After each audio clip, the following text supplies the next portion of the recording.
From Studio A in Texas, USA, it's the award-winning All Things Automotive Car Talk Show in Wheel Time.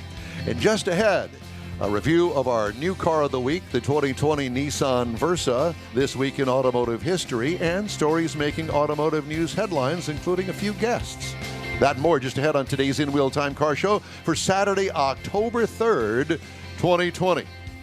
Howdy, along with Mike Out of This World Mars, King Conrad DeLong, and Jeff Zekin sitting off camera this morning. I'm Don Armstrong. So glad that you could join us. We really appreciate it.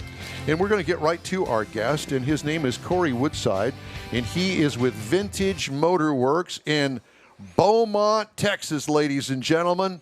And Kory, it's great to see you. I love the poster, and you're looking pretty good yourself. We appreciate that look. How's that? Is that okay? Without me trying to insult you anymore. I didn't mean that, but it's good to have you here anyway. Thank you. I've always been told to have the face for radio. So well, welcome to the club. Exactly. That's all of us. Yeah, that's why we have this show, just so we can kind of hide, for the most part, behind the curtain. So, Kory, Vintage Motorworks in Beaumont. Give me a little background. Give me some history. I've been in business almost 10 years. We do a little bit of everything from basic maintenance to full frame off restorations, LS swaps, Crown Vic swaps, custom paint. If you want it done, we'll do it. So, in other words, you're the next Motor Trend car show that they're going to have over from Beaumont, Texas. I mean, we got the guys from Austin. We got folks in Dallas. We just don't have anybody from Beaumont yet. It looks like you're set to go. Sounds good to me. So tell me a little bit about your shop. How many square feet? How many employees? And give me some, for instance, what do you got cooking out in the shop right now? Right now, I've got a 51 Chevy pickup, 5-window that we just put a 383 stroker in with the fuel injection and vintage AC and paintless wiring harness. Got a 53 5-window that we're doing a complete frame off on, all original, the straight six. I've got a 77 Bronco that came in a couple weeks ago from Colorado that we're doing a bunch of body work and mechanical work to, and custom paint. I've got a 85 Mazda B2000 that we've put a 80s model Ford 302 with an automatic transmission in. Oh, that'll be a... Yeah, expand on that one a little bit, Kory. You were showing me that one whenever I was over there the other day. Yeah, from a great customer of mine. He bought the truck brand new, and he's driven it all over the country, and it had a lot of sentimental value. And the four-cylinder had gone out on it. He couldn't drive the standard anymore because of his leg with the clutch, so he decided he wanted something a little bit more, and we talked him into going with the Fox Body 302. Nothing too crazy, just a mild cam and a little port and polished heads, and just something fun to get him around town. Yeah, that sounds really. So if you look at it, I mean, it's kind of, it's well used, shall we say? It's showing its miles on the body on it, so it's kind of a sleeper. Well, I have a friend of mine that's got a B2000, and I'll tell you what, they didn't do too well in rust prevention on those trucks, and most of them have melted away, but apparently this one is pretty cool. It looks like we're going to go on a little tour. Oh, good. Going to show us some stuff out in the shop. You have to excuse me. This is my first Zoom meeting, so I'll do my best, but this is the Mazda. Oh, nice. I'm surprised that motor actually fits under the hood. Wasn't the B2000, wasn't that also a sister to the Ford Ranger, or was that the one just before that? This is before they came out with the Ranger and the Mazda that were the same. Okay. So Kory, the Victoria swaps you're doing, you had one out in front of the shop, and then you had one that you were working on, with the Crown Victorias. I've got two over here I can show you. The one that I showed you out front, the step side, I've got it right here. So what are you swapping onto a Crown Victoria? This is a 67 Ford F100 step side body. And the whole body fits on because the wheelbase is close enough?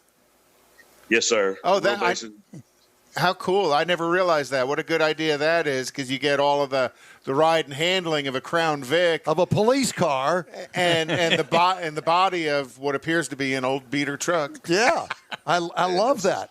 So did you have to do any massaging to the frame? Not on the step side. We took a little bit off the front where the bumpers go and the rear. And besides that, it fits pretty well. How funny. This one we built it was a Rush. It's one of my vehicles. It was sitting out in the field for over 30 years, and it was a parts truck. And so I decided one of the car shows I sponsor, I wanted to build something real quick. So we slapped it together 2 weeks while working on customers' vehicles. You know, this place over here called Vintage Motorworks in Beaumont, this looks like the kind of place that we could take an actual road trip. I mean, literally get a bunch of guys in some really nice cruiser-type cars, and we come over there and knock on your door on Sunday morning about 10 o'clock, have us some crawfish and a few beers, and just hang out over there and tour your shop. You good with that? That sounds like a good time to me. Because we know how you Beaumont people are. Mike Mars over here has introduced us to the culture, and it seems like everybody's always welcome. Most definitely. And you guys have, there's a number of shows over there in Beaumont on a pretty regular interval. There's a Beaumont cruise-in. There's a Nederland cruise-in. There's one up in... You almost said Needville, didn't you? I know, I almost said Needville. And then there's also one up in Lumberton. So there's enough. There's a pretty good car culture going on over there. Yeah, there's a lot of people in this area that we love our classic cars. So, do you guys ever you've got to know car clubs and groups over there. Any of you guys ever come over to Houston just to kind of stir the pot a little bit over here? I don't know about stirring the pot, but I know some of them, they go out there. I've got a lot of customers that go out there just to enjoy what the shows out there and the different food and stuff like that. And I know a few car clubs locally that are nationwide, and they go all over to support the rest of their clubs. So now that would be a great club in itself, the out-of-town cruisers. Right? So he's got clubs or a few clubs or maybe just one club over there in Beaumont. They come over here, party with us a little bit one weekend, and then a couple weekends, maybe a month later, we gather up some folks. We go over there and party with them. Well, and Prince's would be a good location for them to come to because it starts a little bit later in the morning, gives them time to come to town and not only that, but it also includes some freeway driving. If you get my drift. Well, that's part of the cruise. A lot of clubs they want to go for a ride somewhere and get their cars out on the highway. Yeah, and Mr. Mars can actually show his legs here and get some on-ramp acceleration tests with whatever he's driving. So I want to know, what is the connection between Kory and Mars? How did you guys meet? I actually saw some of the stuff he was doing on Facebook, and then I tied him in. The Spindle Top Rod Run is like coming up on 30 years, I believe, isn't it, Kory? Something like that? Something like that. I don't know the exact time. So, I used to cover them when I was doing freelance work. It's a big rod club. They were pretty big pre-hurricane. They've kind of gotten down smaller. I think they have like 150, 200 cars at their annual event. And Kory's one of their sponsors and stuff. So our paths kind of crossed without realizing it. Yo, look at this one behind you. Yeah, I would just kind of. Well, first of all, the red caught my eye, and then I see what it is. Give us a little tour of that red rod you got behind you. So this is a 36 Ford Coupe, 383 stroker. Man, that is beautiful. Oh, my gosh, look at that nice interior yeah. too, yeah. Did he do that? Did you do this? Do you do the interior work as well? I did not on this car. The customer bought it this way. It came in, we had to pull the motor and fix all it. Basically, if it had held fluid, it was leaking, and fix the AC and fix some frame work that needed to be done because whoever built it, it looks good, but it needed quite a bit of work. And so we've been trying to get it to where it's roadworthy and fun to drive again. Well, Kory, we need to take a quick break. We want you to hang on for just a second, and while we do this, because I want to learn a little bit more about you, so stay with us.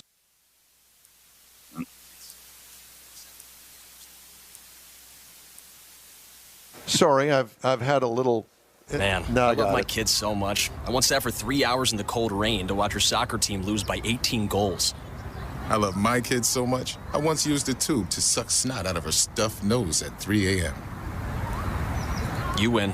Love your kids? Love them enough to make sure they're in the right car seat. From toddlers to tweens, visit nhtsa.gov/the right seat to find the right seat for their age and size. Keep them safe. Visit nhtsa.gov/the right seat. Brought to you by the National Highway Traffic Safety Administration and the Ad Council.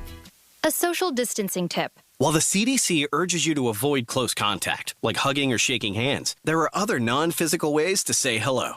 Wave, wink, use sign language, salute, smile, give the peace sign, throw up an air high five, do jazz hands. Remember, stay a minimum of 6 feet or 2 arms length away from others and stay home if you can. For more info, visit coronavirus.gov. Let's all do our part because we're all #AloneTogether. Brought to you by the Ad Council. You know, I used to be a little bit more ambidextrous than I am this morning. I knew there would be something going wrong, but yeah. So I'm pushing the wrong button and the wrong slide fader and all that sort of thing. And we go quiet for about And 10 seconds. It's like yeah, one of those. Makes kind it of things. easier to edit. But he was quick to pot us down so he couldn't hear us. Even though we were quiet, we're talking because we're trying to save him from being silent on the air. So welcome back to the In Wheel Time Car Show. We really appreciate you joining us today. Our guest is Kory Woodside. He's with Vintage Motorworks over in Beaumont, Texas, and we really appreciate it. So, Kory, I wanted to ask you, how did you get involved in all of this? Have you always been a car guy like the rest of us? Yes, sir. Grew up working on our old stuff. You know, growing up, my dad didn't take cars to mechanics. We fixed it ourselves, and I learned to weld when I was 10, learned to drive a standard when I was 11, and just kind of been going at it, you know, like that. I had another shop about 20 years ago before I got in the dealerships, and after doing that, I decided I wanted to get back into having my own shop, and so here I am. So, I mean, did you actually go to any like a UTI or some sort of school or anything, or is this all kind of like us, just do it yourself? I did go to Lamar University, Lamar Institute of Technology for diesel mechanics for a few years. I was already a diesel mechanic, but I just wanted to get the certification and learn as much as I could. So I did that. But the hot rods and the paint and body and the fabrications, all just self-taught. And Lamar is the facility over there in the Golden Triangle that really does feed the automotive industry. They're somewhat well known within the Golden Triangle for being a place to go to find. And they're also nationally known for their engineering, and that's part of all of that. Interesting. So Interesting. Yeah, they're engineering and nursing. What dealerships did you work at? I worked for Classic Chevrolet. I worked for Philpott Ford. I was a shop foreman for Alan Samuels when it was still around. Okay. Mike Smith. Oh, what years did you work at Classic and Mike Smith? Wow. I was at Classic, I guess about 12, 15 years ago, and Mike Smith was right after that. Oh, well, we may have crossed paths. I was the GM field engineer that called on a Classic 12 to 15 years ago. So we probably did cross paths at some point. Probably so. Well, so what about the little Volkswagen you got sitting back there behind you, the little two-tone? So this actually came in from Minnesota on a transport truck a few weeks ago. We're going to do a fuel injection swap on it. We're going to do disc brake conversion, repaint it, do some interior work, things like that. Change out all the lights. The lady, wants her to be her daily driver. So now how in the world did somebody in Michigan learn about Vintage Motorworks in Beaumont? How did she learn that? Word of mouth. I have customers from Florida and from Arizona. I've had 2 from Canada. So I actually get more work from out of town and out of state than I do locally. Well, congratulations. It must mean, the customers that you have taken care of have been pretty happy because that word of mouth is so valuable today, especially in the automotive business. It can help you or it can kill you. Yeah, exactly. And like I was saying earlier, I've got a 77 Bronco that came in from Colorado. I've gotten quite a few from the Colorado area and Houston and Dallas and Lake Charles. The red 36 Ford behind me is from Lake Charles. So. You didn't get any 77 Broncos from Los Angeles that are white in color, did you? No, sir, I haven't. Yeah, you get my humor in that, I assume. Yes, sir. I actually had a customer was about to bring his all-original 58 Porsche to me from somewhere. I don't know much about California. I apologize, but it got burned, and it's just a pile of ash now. But he was in the process of getting a transport truck to bring it to me to do a full restoration on when it burned down a couple weeks ago. What a shame. Yeah, it's a loss. A lot of cars were lost out there. I followed a number of them. Couple of big collections were lost. So, so any other cars that you want to point out to us? We like looking. Yeah, we're looky-loos. Like I said, this is the Bronco from Colorado. Oh, yeah. Oh, that's a nice-looking Bronco, too. I've got a 94 that's been in the storage building for 10-plus years that we got to do the rust repair and rebuild the motor and transmission and all interior. So it's kind of a garage find. Yeah. And this is a 69 F100 that long wheelbase that we're doing on a Crown Vic swap. We're having to extend the frame rails to hold the truck. And I find that fascinating because when I was driving Ford trucks, I like to go down with them instead of going up. And the way the front suspension is set up on those with the torsion bars, it was really hard to get them to drop all the way down unless you ripped it out and redid it.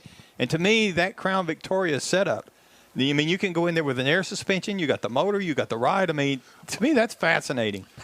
Well, plus the chassis are somewhat available because there's a pretty popular car, not only in the private industry, but you're looking at, you're going to look at some old police cars and some old taxi cars that are still going to be out there. There's actually a whole industry of rebuilding them. Talk as police about cars. building a sleeper truck. Yeah. So, Kory, how many guys you got working with you? Right now, I just have 3. It's hard to find good help nowadays. Last year, I had 6. I had to get rid of a couple of them.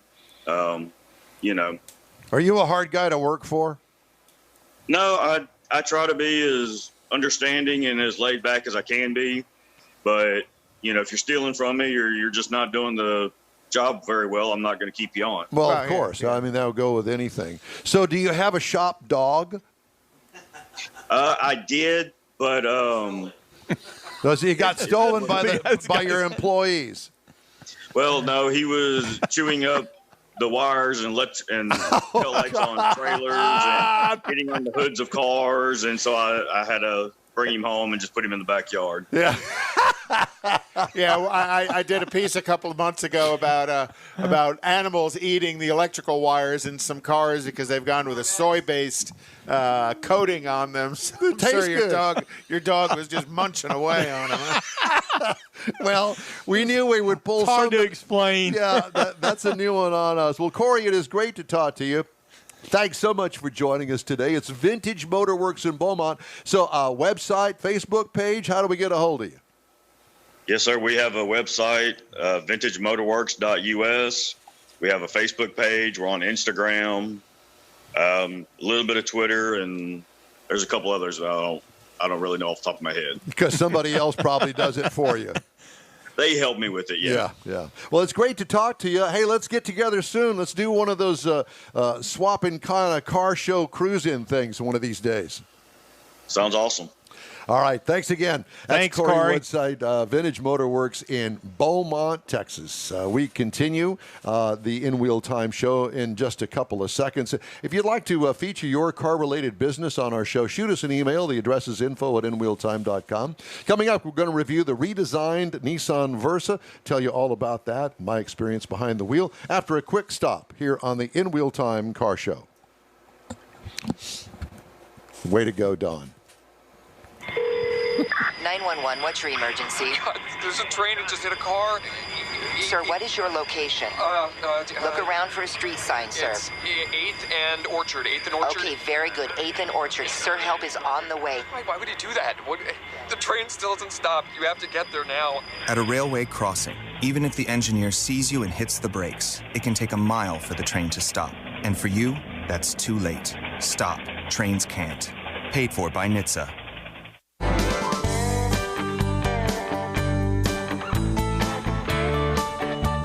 Thanks for joining us for today's In Wheel Time Car Show. Glad that you could make it along. We really appreciate that. Time now for this hour's car review, and I had a chance to drive the 2020 Nissan's Versa. Is it the Versa? Versa. It's the Sentra. Sentra, sorry.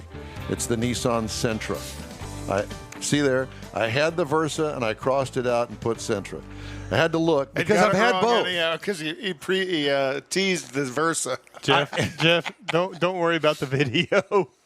You know, it's been stressful, or I've drank too much, or I haven't had enough sleep, or all three. Tourette's or something. I don't know, but no video. Whatever. So, is that what? That's the Versa. Okay, so we're not going to have the show piece called the Nissan Sentra. Well, I'm sorry. So the available trim levels are going to be the S, the SV, and the SR. I had the 2.0-liter SR CVT. So you get the chance to look at me as I do this car review. Yeah, buddy. Now, this is considered a mid-size car.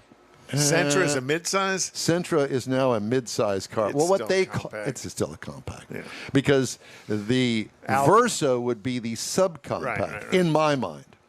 5 passengers, completely redesigned for 2020, by the way. So sharp-looking grille with the chrome accent, very familiar look, but it's a new twist to the old Nissan theme. I thought it looked very good when you had it. I did too. Car. Exactly, and I wish that I could show it to you. You have to take our word for it. You know, I was all excited about today's show, and I knew something would screw it up, and guess who did? Off the rails. Me. Attractive side sculpting on it, rear deck spoiler, 18-inch alloy wheels on the upper trim, distinctive lower valance at the bottom of the rear bumper. What I liked about it, the overall modern look. They really modernized this thing. It really is a good-looking car. Now, what could use improvement? Not a fan of this two-tone blacked-out roof option that they have, making it a two-tone car. But that floating roof that Nissan's been doing. See, they've gone away with the floating roof, which was a little black strip between the actual roof that went across there in the C-pillar. They've done away with that. Now they just painted the roof black. Didn't like it. I'm just not a big fan. Just keep it all one color, please. Interior, attractive quilted pattern seat upholstery on the upper trim levels, contrasting stitching on the dash and trim, faux carbon fiber accent in the cabin. This is an upscale car, really. It has become that. Infotainment system is easy to use, cargo trunk room adequate and competitive for its size. What I liked about it, I think it gets high marks for the comfort level inside this car. What could use improvement? A little bit more lumbar support for old men. 2.0-liter inline 4-cylinder engine with only 149 horsepower and 146 pound-feet of torque. But there's a payoff. With the CVT transmission, it gets 28 miles per gallon city, 37 on the highway for a combined of 32. I got 37.6 miles per gallon over 332.1 miles. What I liked about it, mileage. Yeah, no kidding. Good looking. Yeah, what could use improvement? Maybe a little more power through maybe a hybrid option. I don't know. Of course, all that would add, weight and price. Cost, the money. Ride and handling, comfort level is high in this car. I really like this car. What could use improvement in the ride and handling? Nothing. It's great. Base trim price, $21,430. Price is tested. This is the loaded up version now. $25,825. How do you go wrong with that? Yeah, really, just a $4,000 The base model price is $20,370. Competitors: Toyota Corolla, $20,050. Honda Civic, $22,250, and the Hyundai Elantra for $20,050. So they're all right there. But I think that if you shop these other brands and look price comparison, all of that, I think that you're going to go for this car, the 2020 Nissan Sentra.